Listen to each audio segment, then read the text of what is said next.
One time, we successfully mated a bulldog with a Shih Tzu. Really? That's weird. Yeah, we called it a bullshit.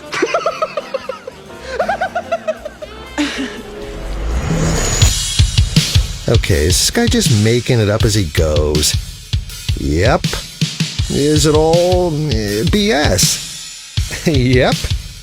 Here's Big Nate with some more BS, because it's BSing with Big Nate.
Seasons RVA killing season right here on BS with Big Nate. You already know what it is. Joined by a lovely, well, half of a lovely outfit out of Richmond, Virginia.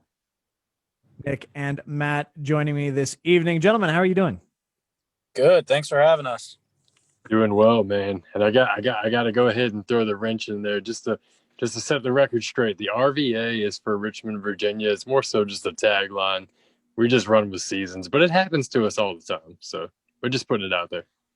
That's okay. I just figured there was probably a reason for it if they're searching for you online. I found you by typing in Seasons RVA, so I figured we want to point people your direction. But yeah, no, I would just roll with Seasons as well. But it is cool that you kind of have that tag on there, the RVA being Richmond, Virginia. I don't know. I'm preferential to Richmond, so can't complain too damn much. Let's talk about a lot of stuff because you guys have had a busy period of time. We'll start with that track, Killing Season.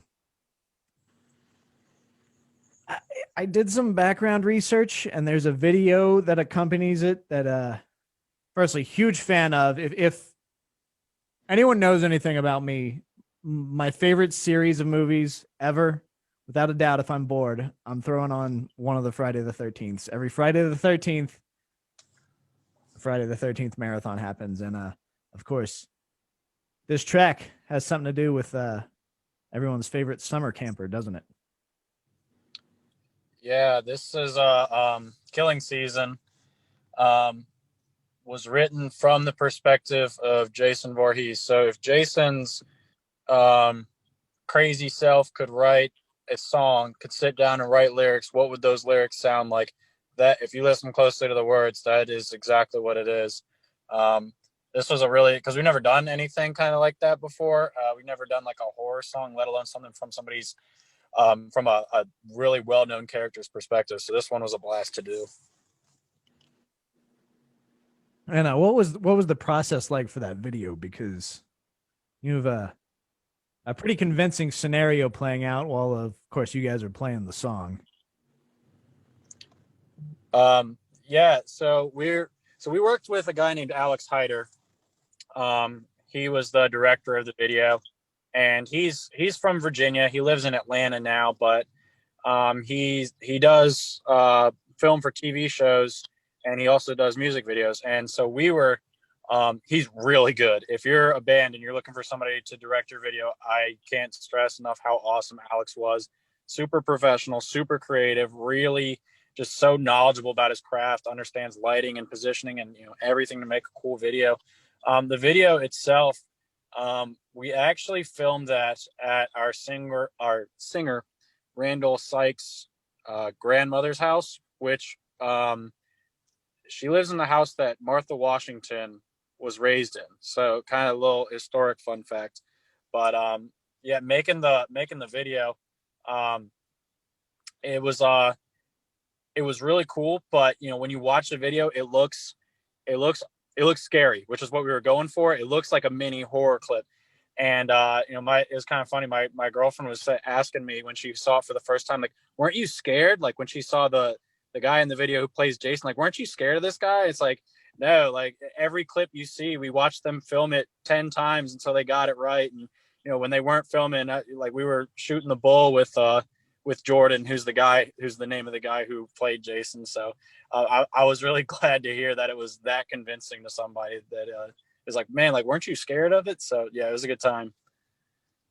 No, I mean, it's a really well polished, really well done video. And it does feel kind of like a mini horror movie. But the thing about it is there was a certain production quality in the first few movies in the series. It's lacking. You guys don't have that. Like, you look like full swing. Jason's ready to kill and everything's ready to go. You brought up something interesting there, though, and I'm going to go ahead and relate this back to myself because that's how music and art works. And we're all a little bit narcissistic, but the "weren't you scared" thing stands out to me because one time I went to a Halloween party. Dude dressed like Jason Voorhees. Most convincing Voorhees I've ever seen. But the fact is, he was walking around the party with an actual honest-to-God machete, not like a fake toy machete or anything. He didn't take off his mask the whole damn party and wouldn't talk to anyone. So I can get the whole your girlfriend asking, weren't you scared? Because, I mean, if that's your only perspective, that's a little intimidating. So let me chime in right there real quick because that's funny you brought up the machete. So I spent the first, I would say, 3/4 of the shoot thinking that it was a plastic machete. And I go over to Jordan, who plays Jason. I'm like, yo, man, let me see that thing. And I put my finger on it. And I'm like, oh, that's real. Like, he's just like slinging it around the whole time. I'm like, at that point, I was like, dude, please don't let go of that.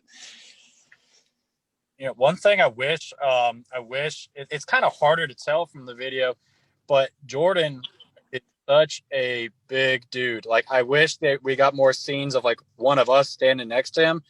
I'm almost 6 feet tall, and Jordan is at least 7 feet, maybe a little bit taller. And he was downright like menacing looking in that mask with the machete and everything. He was really good for it. Now, did you guys know Jordan beforehand, or did you just kind of do like an open casting call for just a big dude ready to be Jason?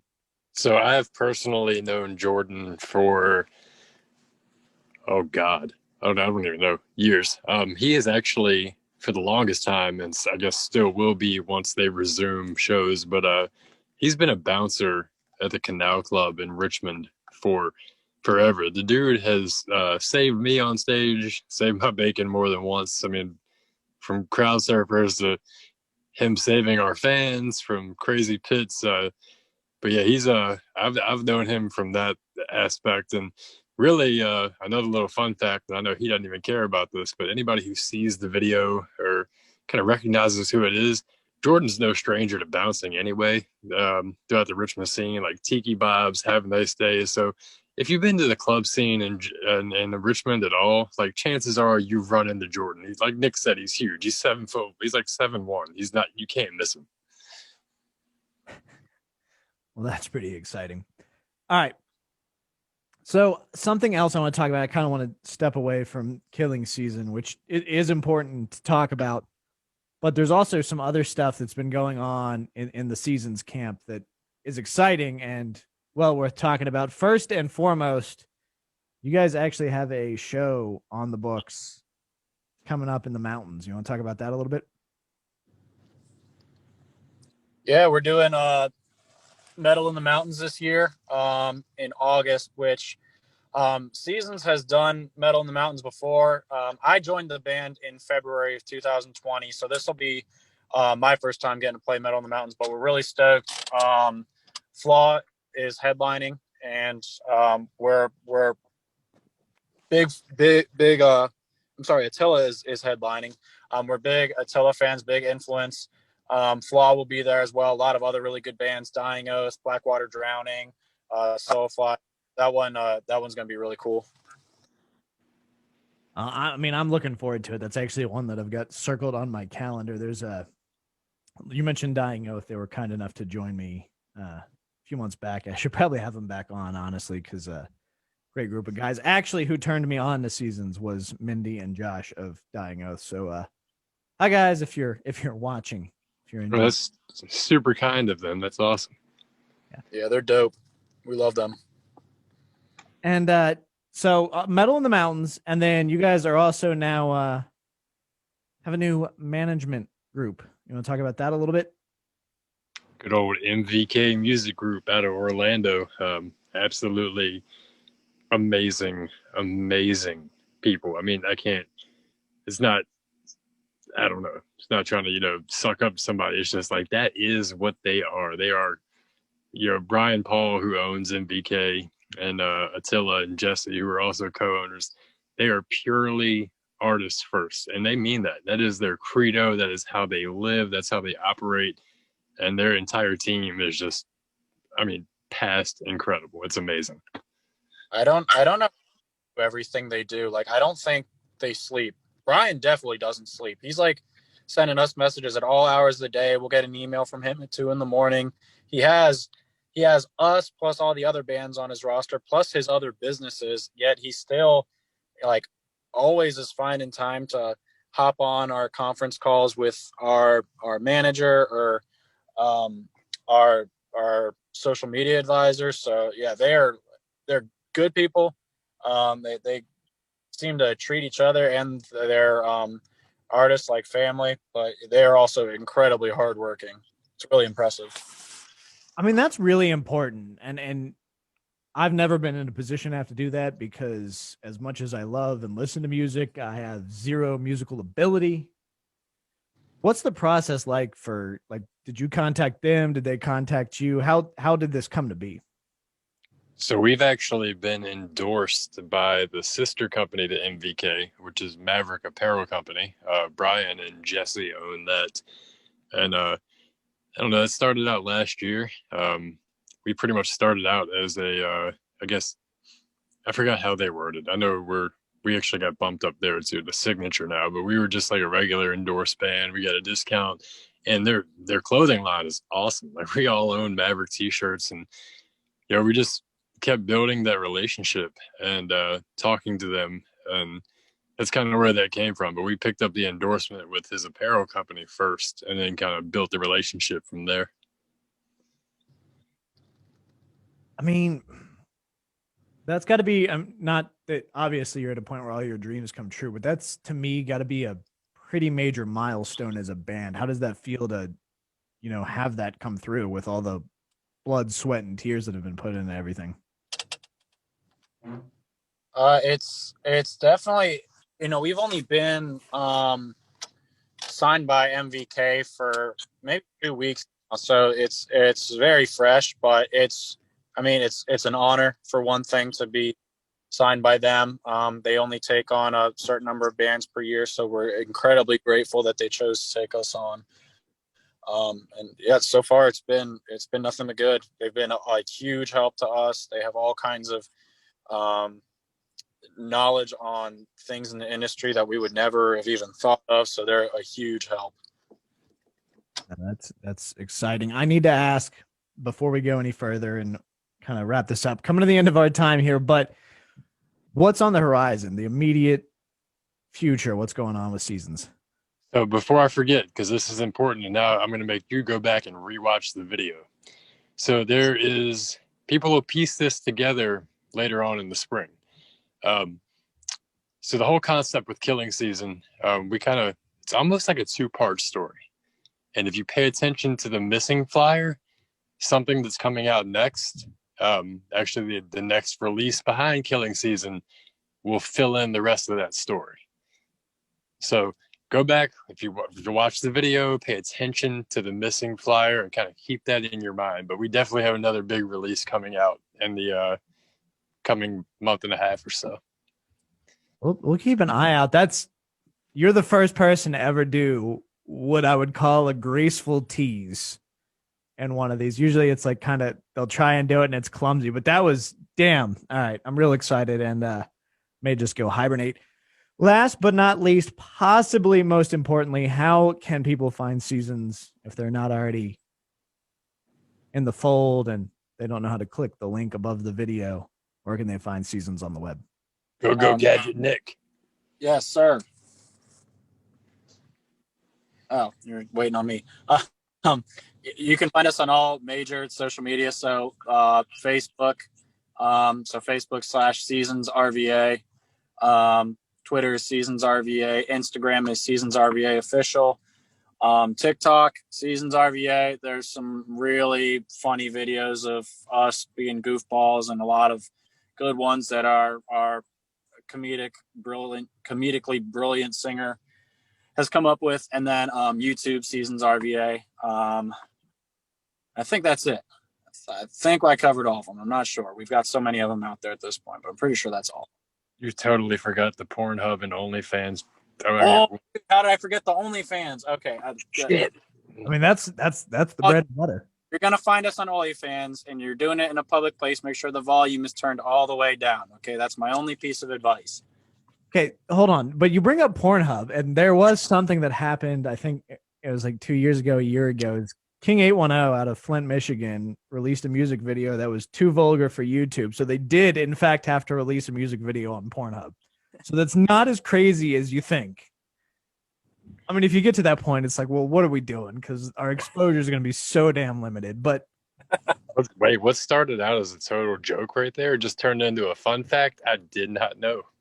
There you go. That's what I like to bring to the table. I grew up watching VH1's pop-up. What was it? The hell was the music video? It was not behind the music. It was the pop-up video. Yes. Thank you for the jingle. Gentlemen, I have had an incredible pleasure talking to you. I'd like to have you on again when that next video is getting ready to drop, and we can talk about the saga and what's going on. Been chatting with Matt and Nick of Seasons. Give them some love. Check out Killing Season. If you're gonna do it with the video, because it's well worth your time. And you guys have a lovely evening. All right. Thanks for having us. Thank you so much, man.